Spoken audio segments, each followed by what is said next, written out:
Hello, thank you very much. Thank you. Today, Johnson & Johnson announced that their vaccine candidate has reached the final stage of clinical trials. This is record time. This is the fourth vaccine candidate in the United States to reach the final stage of trials. So we have four candidates already at a very late date, late being a very positive word in this case. Earlier this year, Johnson & Johnson anticipated that they would reach phase 1 trials by September, but due to our support under Operation Warp Speed and to some of the incredible scientists involved, they've reached phase 3 trials by September, far ahead of schedule. We encourage Americans to enroll in the vaccine trial. It's not only interesting, it'll be a terrific thing for our country. We encourage everybody to enroll, as many people as we can. Today, my administration announced that we are awarding $200 million of CARES Act funding to all 50 states to prepare to distribute the vaccine to high-risk residents, and we want to do that the instant it is approved, not the following day, but the following moment. And so we're going to be doing that, and we'll be distributing, getting it ready, because we have some great vaccines going to be coming out through Operation Warp Speed. We also continue to accelerate life-saving therapies. We're seeing promising results that are monoclonal antibody treatments, which help the immune system fight the virus and help very significantly, we're finding, can reduce hospitalizations now by more than 70%. By cutting red tape and unleashing America's medical genius, we've reduced the fatality rate 85% since April. For individuals under 50, they have a 99.98% rate of survival from the China virus. That's a number that's been really increasing substantially with time. As children go back to school, we're encouraged that early research shows only a small degree of spread. Brown University conducted a study of more than 550 schools across 46 states and found that only 0.076% of students had confirmed cases of the virus. That's a tiny percentage. And only 0.15% of teachers had confirmed cases. Patients coming to the emergency room due to the virus is down to only 1.6% of all emergency room visits, the lowest since the pandemic began. 1.6% emergency room visits. As far as protecting the vulnerable is concerned, we provided over $21 billion to our nursing homes, and we are really focused on the nursing homes, everybody, including our governors. We have governors are working very closely with the task force and with the vice president and everybody involved. We've sent rapid testing devices to nearly 14,000 certified nursing homes in the country. This week, we're sending hundreds of thousands of additional rapid tests to nursing homes to ensure they can test staff regularly. And the staff now is being tested on a very, very powerful and on a regular basis, but very strongly at the finest level, the highest level, and the best tests. We're encouraged that the number of Americans getting the flu vaccine is increasing by roughly 50% compared to last year. It's substantially up. The flu, when it's mixed with COVID or China virus, is going to be very interesting to see what happens, but that can drive numbers, and we just don't know what that will be yet, but you'll have flu numbers and you'll have some COVID numbers. I think we're rounding the turn very much. You see what's happening in Europe, however. They have a very big spike. Countries that we thought were doing well aren't doing well. They had some very big spikes, a very big surge. Months ago, we increased our nation's procurement of the flu vaccine by 66%, and we ask Americans to go get their annual flu shot as early as possible. It's possible, I would imagine, Scott, that the flu can get mixed up with the virus, and people can think it's the virus when actually it's another flu season coming on. I don't know. I hope they can keep them separate. Can they keep them separate? We hope so. I doubt they will.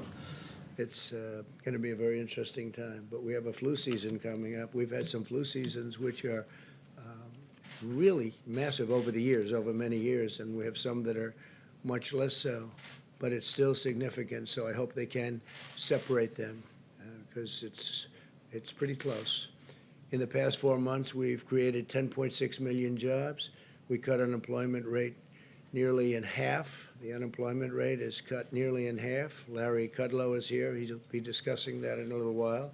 Retail sales are up 121%. That's far above what we thought. Manufacturing is up 61%. That's also above our schedule, and our schedule is a heavy schedule. Automobile production is up sixfold.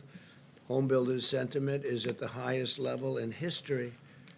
That's an amazing statement, Larry, the highest level in history. That means people are thinking good thoughts. Home sales are at the highest level in nearly 15 years. Small business optimism is higher than any time under the last administration, substantially higher. Small business optimism higher than at any time over the last, more than the last administration. Today, I was proud to award 9 companies and organizations with the first ever Pledge to America's Workers Presidential Award. This award recognizes outstanding training programs that are giving Americans the skills to hone a trade and earn a great living. Great people. Over 400 companies have competed and committed to 16 million training opportunities for the American worker. And it's really been amazing. We've created the fastest economic recovery in American history. You are witnessing it. You're part of it. Our approach is pro-science. Biden's approach is anti-science. If you look, it's I don't think they know what their approach is, although a lot of it's copied from what we've done. Biden opposed the China travel ban and the Europe travel ban, and the strategy that they have is just never-ending lockdowns. We're not locking down. We're actually growing at a rate that we've never experienced before. But they're talking about if you have a question, just lock it down. We're not doing that. And you can't do that. Our plan will crush the virus. And actually, Biden's plan will crush America if you think about it. You can't lock down. Again, we're growing at levels that nobody's ever seen before. Our plan is unleashing a rapid recovery. Our opponent's plan would hurt America very badly, send us into a depression. And with all of that being said, we are going to be having a very exciting Saturday at 5 o'clock in the Rose Garden, where I'll be putting forth my nominee for Supreme Court Justice. And I think it will be a great nominee, a brilliant nominee. As you know, it's a woman. We brought it down to 5 women. It's time for a woman to be chosen with everything that's happened and with Justice Ginsburg's passing. We are going to go sometime tomorrow morning, as I understand it, to pay our respects, and we'll be over there, and I guess they probably put that announcement out, but that'll be done tomorrow morning. The Vice President was there today, and so if you have any questions, we'll take a few questions. Yeah. Right here, Mr. President, real quickly, win, lose, or draw in this election, will you commit here today for a peaceful transferal of power after the election? There has been rioting in Louisville. There's been rioting in many cities across this country, red and your so-called red and blue states. Will you commit to making sure that there is a peaceful transferal of power after the election? Well, we're going to have to see what happens. You know that I've been complaining very strongly about the ballots, and the ballots are a disaster. I understand that, but people are rioting. Do you commit to making sure that there's a peaceful transferal of power? We want to get rid of the ballots, and we'll have a very peaceful. There won't be a transfer, frankly. There'll be a continuation. The ballots are out of control. You know it. And you know who knows it better than anybody else? The Democrats know it better than anybody else. Go ahead. Mr. President, the second question is, will you... Please, go ahead. Why won't you asked the question. Why won't you go after the Russians? Say it. Mr. President, do you plan to meet with Barbara Lagoa at the White House? I cannot hear you through your mask. I'm sorry. Do you plan to meet with Barbara Lagoa in Washington, and is she still on your short list? She is on my list. I don't have a meeting planned, but she is on my list. Do you have But I don't really talk about the meetings planned. I speak to people. I talk to people. but I don't have a meeting planned now. Do you have a response to the governor of Missouri testing positive for coronavirus? I didn't know that, no. Yeah. Yeah, President? Joe? Mr. President, we asked you earlier today about the Breonna Taylor case. Yes. Could you comment now? I assume you've been briefed on the charges in the Well, I Breonna thought it Taylor was case. really brilliant. Kentucky Attorney General Daniel Cameron is doing a fantastic job. I think he's a star. And he made a statement that I'll just read. Justice is not often easy. It does not fit the mold of public opinion, and it does not conform to shifting standards. It answers only to the facts and to the law. If we simply act on emotion or outrage, there's no justice. Mob justice is not justice. Justice sought by violence is not justice. It just becomes revenge. I mean, I heard that. I said, write that down for me, please, because I think it was a terrific statement. He's handling it very well. You know who he is, right? I think you know. I think everyone now knows who he is. I will be speaking to the governor, and we have a call scheduled to make very shortly with the governor. I understand he's called up the National Guard, which is a good thing. I think it's a very positive thing, and it'll all work out. Can I just follow on your Supreme Court nominee? It's highly unlikely that any Democrats will vote for your nominee. When it comes to a vote in the Well, Senate. we don't know that. I Given mean, given good. Given the posture. Pretty good candidate. I think that's a pretty safe assumption. But on that point, would you want to nominate someone who, in their confirmation to the appellate court, received broad bipartisan support, or would you be more inclined to put forward somebody whose confirmation fell along party lines? I can't tell you what's going to happen with the Democrats. I can say this, the person that I will be putting up, and I won't say that I've even chosen that person yet. I could say any one of the five. They're outstanding women. But the person I'll be putting up is highly qualified, totally brilliant, top of the line academic student, the highest credentials. All of them have that, but the highest credentials. And you'll see on Saturday who that is. I can't imagine why a Democrat wouldn't vote for this person. But you may be right. Mr. President. I'd bet on you. Mr. President. Probably bet on you. Yeah, please, go ahead. Thank you very much. No, not you. Right here. Thank you, Mr. President. Prince Harry and Meghan Markle chimed in on the U.S. election and essentially encouraged people to vote for Joe Biden. I want to get your reaction to that. I'm not a fan of hers. And I would say this, and she probably has heard that, but I wish a lot of luck to Harry, because he's going to need it. Yeah, please. Mr. President, the FDA is reportedly considering stricter guidelines for the emergency authorization of a COVID vaccine. Are you okay with that? Well, I tell you what, we're looking at that. That has to be approved by the White House. We may or may not approve it. That sounds like a political move, because when you have Pfizer, Johnson & Johnson, Moderna, these great companies coming up with the vaccines, and they've done testing and everything else, I'm saying, why would they have to be, adding great length to the process? We want to have people not get sick. The vaccine is very important. It's the final step. I believe it's going to be the final step. And no, we're looking at that, but I think that was a political move more than anything else. Follow up on that, sir. It's designed to improve trust in the vaccine. Do you think that's not needed? Well, I have tremendous trust in these massive companies that are so brilliantly organized in terms of what they've been doing with the tests. I mean, I don't know that a government as big as we are could do tests like this. We've made it possible for them to do the tests in rapid fashion. But when they come back and they say that we have something that works and absolutely works, and they're coming back with great numbers and statistics and tests and everything else that they have to come back with, I don't see any reason why it should be delayed further, because if they delay it a week or 2 weeks or 3 weeks, that's a lot of lives you're talking about. Scott, would you agree with that, or how do you feel about that? Please, Scott. Yeah, thanks. Yeah, I mean, there is no, I think that people don't understand what's going on with Operation Warp Speed. It's unprecedented what's happened here. A typical vaccine takes roughly 4 years or so.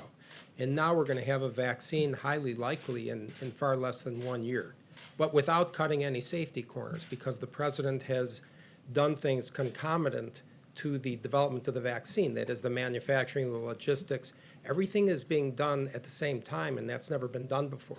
But there is zero cutting of safety concerns. There should be no hesitation about the safety. You shouldn't be punished by doing something faster than other people could have done or thought. It's the opposite. We have a pandemic. The urgency is the pandemic, not politics. Are you It amending? sounded to me, it sounded extremely political. Why would they do this when we come back with these great results? And I think you will have those Well, great when do you results. expect this Why would vaccine? why would we be delaying it? But we're gonna look at it, we're gonna take a look at it, and ultimately the White House has to approve it. And maybe we will and maybe we won't, but we'll be taking a look. Mr. President? I have to leave for an emergency phone call. I'm gonna let Scott and Larry finish Mr. up. President, Larry's just gonna one talk question about. on Breonna Taylor, if I can. Call about. Mr. So I'll be back. I will see you tomorrow. Mr. A big President, if day. you can, just one more question on Breonna Taylor. We're in a time right now where Americans Who's the feel like caller? we are on Say this it. Who's the carousel. caller? I have a big Mr. call. President, just A very one more big question if I can on Breonna Taylor. People are protesting in the streets. What is your message to them? People feel like we are on this carousel where another black life is being So taken. here we have Dr. Scott Atlas and Larry Kudlow. I encourage you all to be respectful and show a little bit of decorum here as they take your questions. Dr. Atlas? Dr. Atlas? Go ahead. Can you clarify for us your views on the impact of the virus spreading in the community? There's been reporting that maybe you favor or have talked about or looked at some sort of herd immunity strategy. You said to Fox in July that when younger, healthier people get the disease, they don't have a problem with the disease. Low-risk groups getting the infection is not a problem. In fact, it's a positive. Can you say what you meant by that? Is that Sure. to indicate that Oh, sure. you're okay with it spreading sort of among younger folks who are less susceptible? No, I think I've answered this multiple times, but I have never advocated a herd immunity strategy. There has never been a desire to have cases spread through the community. That's a false story. I've denied that multiple times, and I just don't, that false story doesn't seem to die, but that's the fact. And the description of immunity coming when people get an infection is not something I'm inventing. But that has never been a policy that I have advocated. There has never been a policy recommendation to pursue that to the president, and that is not the president's policy. You had 60,000 cases yesterday. Do you have any sense, or does the task force have any sense of what is driving that? That's the highest level in 6 weeks. Why are we still seeing cases at this level? Yeah, well, I mean, there are several things to look at, but the case metric is not the most important metric. The most important metric are the following. Hospitalizations per day are coming down. Deaths per day are coming down. Number of people in the hospital is 47% lower than it was since its peak. The number of people sick with COVID illness coming to the emergency room is 1.6%, as the president said, the lowest number since the pandemic began. All of these trends are positive. The cases per se are defined by tests. If I tested 1 million people, I would see more cases. The only thing that counts are the problems with the cases. So when we see that hospitalizations per day are coming down, people are not dying as much. These are all very positive trends, and that's exactly what we want to see. So Dr. Atlas? when do you expect? Go ahead. Dr. Atlas? Yeah. Dr. Atlas, is there any bad blood between you and Dr. Deborah Birx? No, I saw the story, and really a super journalism story. Dr. Birx speaks for herself, but that's a completely false story, and she denied it today. So, it's completely false. It's been 7 weeks since we heard from her in a press briefing. When do you expect a vaccine? Yeah, so this is a very important question. The vaccine is proceeding at an extremely rapid pace, as we know. Everything's being done simultaneously so that the logistics and the technology in place to deliver it is ready to go, as everyone knows. And it depends on the data, okay? The data is being monitored by an external group of experts called the Data Safety Monitoring Board. And when we have enough cases, when they see enough cases, that have shown a statistically significant difference. They will tell the company, and then the company will say, look at it and say, yes, we have it, and we think that has a good chance of happening in October. It's kind of said, just a quick follow, you did say that last week in this room, pretty much the same thing, but you said it could be. It's the truth, that's Yeah, why. well, I understand, but I want to clear it up because you said it could be as late as January, it could be after the election, that there's no clear-cut time, and that's what I want to make sure that you're saying This that is the now. current thinking that I have been told. I'm not in charge of the vaccine development. I'm relaying information.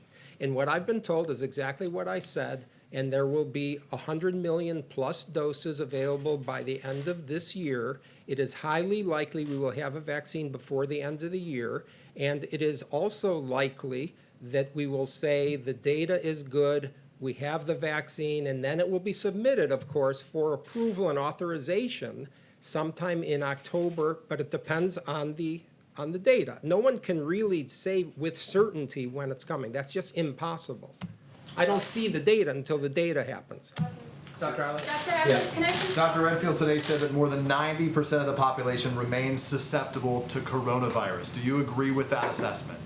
Yeah, I think that Dr. Redfield misstated something there. And So you misstated last time and I'm going to today. answer your question if you let me finish. The data on susceptible that he was talking about was his surveillance data that showed that roughly 9% of the country has antibodies. But when you look at the CDC data state by state, much of that data is old. Some of it goes back to March or April before many of these states had the cases. That's point number one.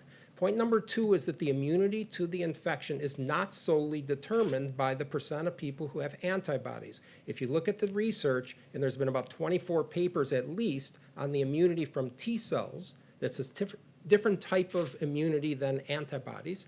And without being boring, the reality is that according to the papers from Sweden, Singapore, and elsewhere, there is cross immunity, highly likely, from other infections. And there is also T-cell immunity. And the combination of those makes the antibodies a small fraction of the people that have immunity. So the answer is no, it is not 90% of people that are susceptible to the infection. So I guess my question is I'm not a doctor, I defer to your expertise on this and to his, but so Americans hear one thing from the CDC director and another thing from you. Who are we to believe? You're supposed to believe the science, and I'm telling you the science. So he's not telling us science. I'm telling you the science, and that's the answer. And if you want to look up all the data, you're free to. You can also talk to the following epidemiologists. I guess why is he still going out before Congress and speaking if you say he's I misstated can't- today and the yeah. president said he misstated last time? Americans are looking for the best information right now. Yeah, and I'm giving you the best information, and it's confirmed by people like Martin Kulldorff, who's a Harvard epidemiologist at Harvard Medical School. Let me finish, please. Jay Bhattacharya and Johnny Anides, both epidemiologists at Stanford. Professor Gupta, University of Oxford. These are people who know the latest data on the immunology and what's happening, and I just recited it to you. I'm gonna give Scott a little time off. I'm just gonna give Scott a little time off. I want to reinforce some of the things that President Trump said about the economy because that's very much a key part of the story. We got some new numbers out late last week and this week, and we got some new numbers out late last week and this week, and I wanted to underscore that. If we can get the charts back up, I want to show you some more examples of the D-shaped recovery. If we can get the charts back up, I want to show you some more examples of the D-shaped recovery. Actually, I can jump in here. This is from the Census Bureau report, change in the number of people living in poverty. During President Trump's first 3 years pre-pandemic, 6.6 million fewer people. In here, this is from the Census Bureau report, change in the number of people living in poverty.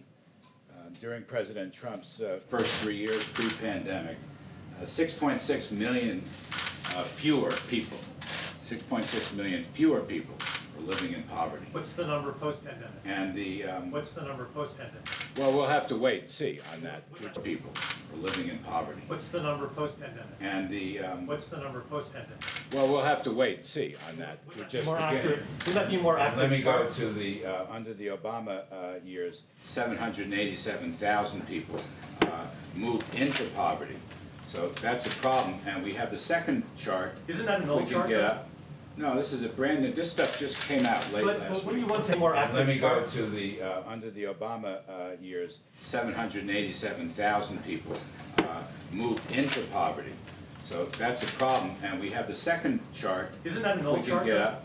No, this is a brand new, this stuff just came out late But last when week. you want to Says have through what's happening 2019. right now, If I may, okay, I just like accurate information. this is the accurate information. Doesn't it say It's through not 2019, Larry? This is, if I may, okay, I just like accurate information. this is the accurate information. Doesn't it say It's through not 2019, Larry? This is from the not Census Bureau, 2020, it's like and it right just now. came back. Well, Yeah. let me just go back into this.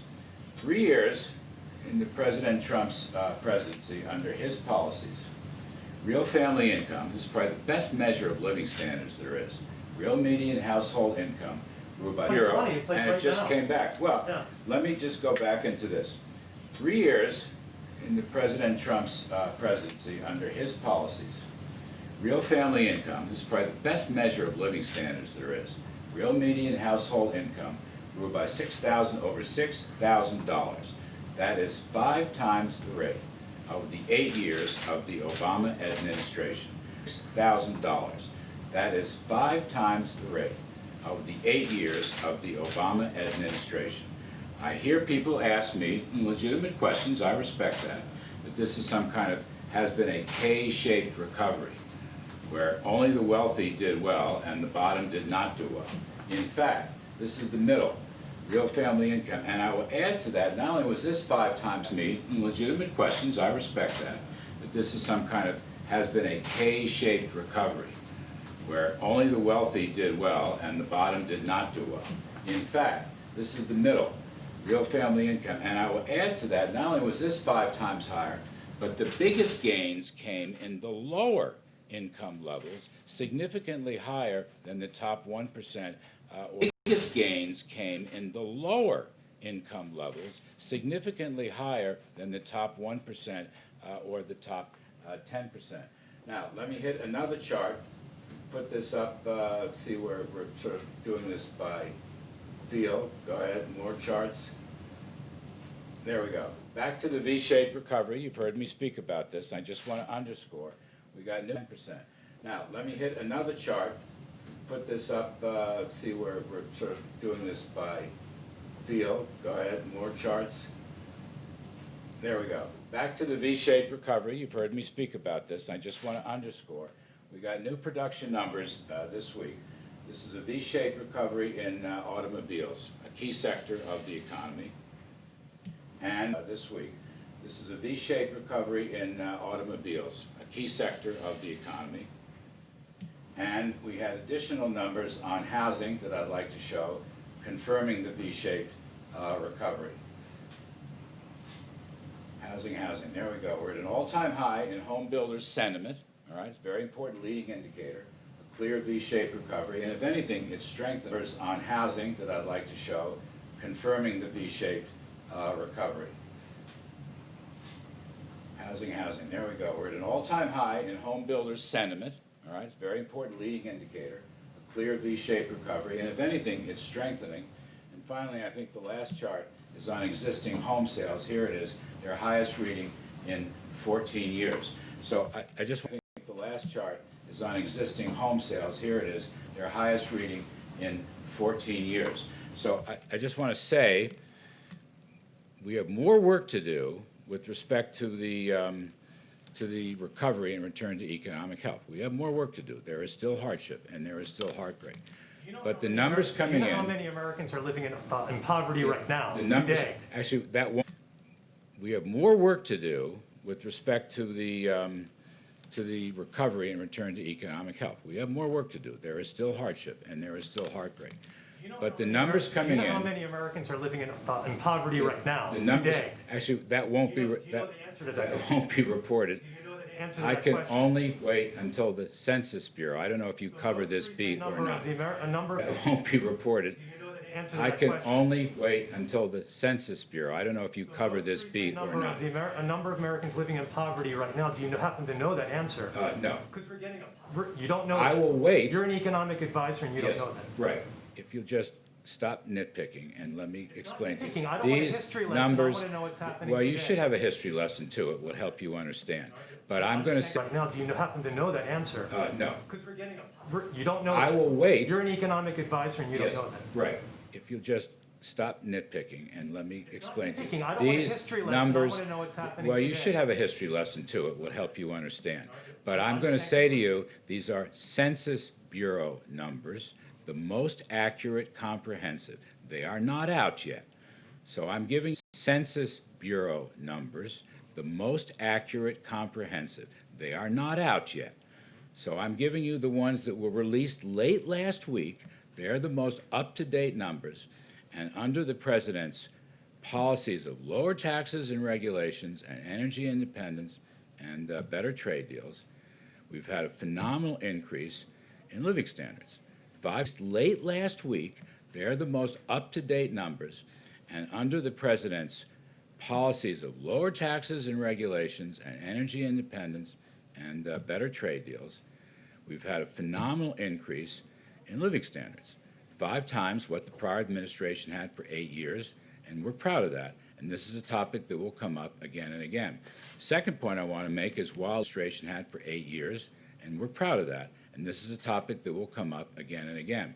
Second point I want to make is while living standards went up, poverty went down, and inequality went down. So the notion that under President Trump, only the top end benefited is simply not true. These are facts from the Census Bureau, and they are backed up by many other facts that we've. Poverty went down, and inequality went down. So the notion that under President Trump, only the top end benefited is simply not true. These are facts from the Census Bureau, and they are backed up by many other facts that we've talked about, as I've discussed with those of you. And then finally, the V-shaped recovery. We've got more work to do on unemployment and employment, as I've discussed with those of you. And then finally, the V-shaped recovery. We've got more work to do on unemployment and employment, no question about that. I think this is a self-sustaining recovery, as I've said. We would welcome some additional assistance in targeted areas, particularly getting back to school and working on COVID-related safety precautions and health precautions. We'd love to see an extension of this. I think this is a self-sustaining recovery, as I've said. We would welcome some additional assistance in targeted areas, particularly getting back to school and working on COVID-related safety precautions and health precautions. We'd love to see an extension of the small business loans, the PPP program. But the recovery itself continues to move ahead nicely. We're in the right direction, and the PPP program. But the recovery itself continues to move ahead nicely. We're in the right direction, and this is no time to change policies. Yes, ma'am. Go ahead, Could please. you comment on a pending stock deal that's going to be taking place, an IPO in the Hong Kong Stock Exchange's Ant Technology Group? They could raise as much as $40 billion, potentially the largest IPO. Time to change policies. Yes, ma'am. Go ahead, please. Could you comment on a pending stock deal that's going to be taking place, an IPO in the Hong Kong Stock Exchange's Ant Technology Group? They could raise as much as $40 billion, potentially the largest IPO in history. There have been a lot of national security concerns, a lot of human rights concerns about the technology used potentially to suppress the Uyghur people. There have been a lot of national security concerns, a lot of human rights concerns about the technology used potentially to suppress the Uyghur people. What is the administration's position on the Ant Technology Group IPO? I'm going to reserve comment on the deal itself, but I will add to your question. We are examining all these deals and publicly held companies. On the Ant Technology Group IPO. I'm going to reserve comment on the deal itself, but I will add to your question. We are examining all these deals and publicly held companies, China-based companies, that may list on our exchanges. We are examining them with respect to transparency, that may list on our exchanges. We are examining them with respect to transparency, possible fraudulent accounting. This comes from a financial working group report. And we've given them 1 year to shape up and get their books in order, including their backdrop books, their supporting papers, to prove to the Public Accounting Board and the SEC. This comes from a financial working group report, and we've given them 1 year to shape up and get their books in order, including their backdrop books, their supporting papers, to prove to the Public Accounting Board and the SEC that they are safe for American investors. I'll withhold comment on that particular deal. Yes, sir. Yes, sir. Today in California. Safe for American investors. I'll withhold comment on that particular deal. Yes, sir. Yes, sir. Today in California, the governor issued an executive order designed to move the state to the point where there will be no gas-powered vehicles sold by 2035. What do you make of this move that's taking place in California? Do you expect it to issued an executive order designed to move the state to the point where there will be no gas-powered vehicles sold by 2035? What do you make of this move that's taking place in California? Do you expect it to spread around the country, and what are the economic ramifications? I don't expect it to spread. With respect to Governor Newsom, whom I know, And what are the economic ramifications? I don't expect it to spread. With respect to Governor Newsom, whom I know, it just seems like a very extreme position. I don't know how you get there. I'll have a look at the proposal if there's more detail, meat on the bones. I don't see this happening elsewhere. I don't think we should be taking any steps to get rid of fossil fuels, for example. And by the way, there should be an extreme position. I don't know how you get there. I'll have a look at the proposal if there's more detail, meat on the bones. I don't see this happening elsewhere. I don't think we should be taking any steps to get rid of fossil fuels, for example. And by the way, there should be consumer choice for all automobiles, and that includes electric automobiles. But I'd have to look at the governor's proposal. It just sounds very extreme to me. For all automobiles, and that includes electric automobiles. But I'd have to look at the governor's proposal. It just sounds very extreme to me. I don't know how you do it. Yes. Larry, do you think that the fight now over the Supreme Court nominee is going to have a major impact on the possibility to get PPP extended? And what impact will that have on the economy if, for example, aid for airlines does not get extended in October? Larry, do you think that the fight now over the Supreme Court nominee is going to have a major impact on the possibility to get PPP extended? And what impact will that have on the economy if, for example, aid for airlines does not get extended in October? You know, it doesn't have to interfere. I mean, you can walk and chew gum at the same time. They operate on different lanes legislatively. It doesn't have to interfere. I mean, you can walk and chew gum at the same time. They operate on different lanes legislatively. So I guess that's my take. We would like very much to help the airlines. We've told them that. You can't run a healthy economy without the airline channel. And we'll see what has to be done there with respect to possible legislation or even possibly with respect to executive administration. I guess that's my take. We would like very much to help the airlines. We've told them that. You can't run a healthy economy without the airline channel. And we'll see what has to be done there with respect to possible legislation or even possibly with respect to executive administrative action. We will take a look on that.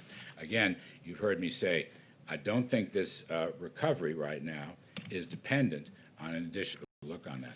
Again, you've heard me say, I don't think this recovery right now is dependent on an additional assistance package. But there are a number of targeted areas in that package, including airlines, most particularly small business loans and getting back to school, that I think would be a big help. And I just don't see if you can have agreement on 4, 5, or 6 measures, but there are a number of targeted areas in that package, including airlines, most particularly small business loans and getting back to school, that I think would be a big help. And I just don't see if you can have agreement on 4, 5, or 6 measures, which is what's been happening, even though you don't get the whole deal. Why not do it? It'll help Americans move ahead in terms of the recovery. Last one, even though you don't get the whole deal, why not do it? It'll help Americans move ahead in terms of the recovery. Last one, yes. Do you think that we need another broad stimulus package, or do you think only I think there's what? we need another broad stimulus package, or do you think only? Do I think there's what? Do you think the U.S. needs another broad stimulus package, or do you favor sort of a la carte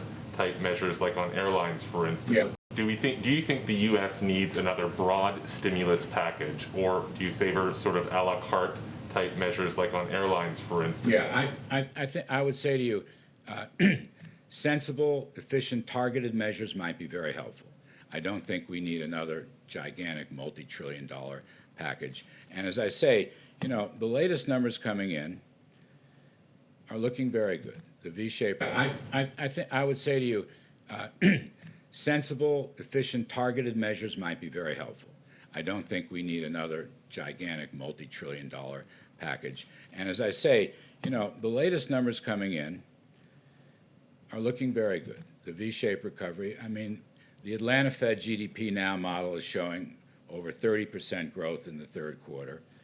The blue chip forecaster recovery, I mean, the Atlanta Fed GDP Now model is showing over 30% growth in the third quarter. The blue chip forecasters are well over 20%. Our view has been 20% plus. We'll see. We'll get that number in due course. I'm just saying, let's be smart about some of these assistance measures. Thank you. Does it do anything more with that kneecap thing? Haley, has the president spoken to the family of Breonna Taylor? Are well over 20%. Our view has been 20% plus. We'll see. We'll get that number in due course. I'm just saying, let's be smart about some of these assistance measures.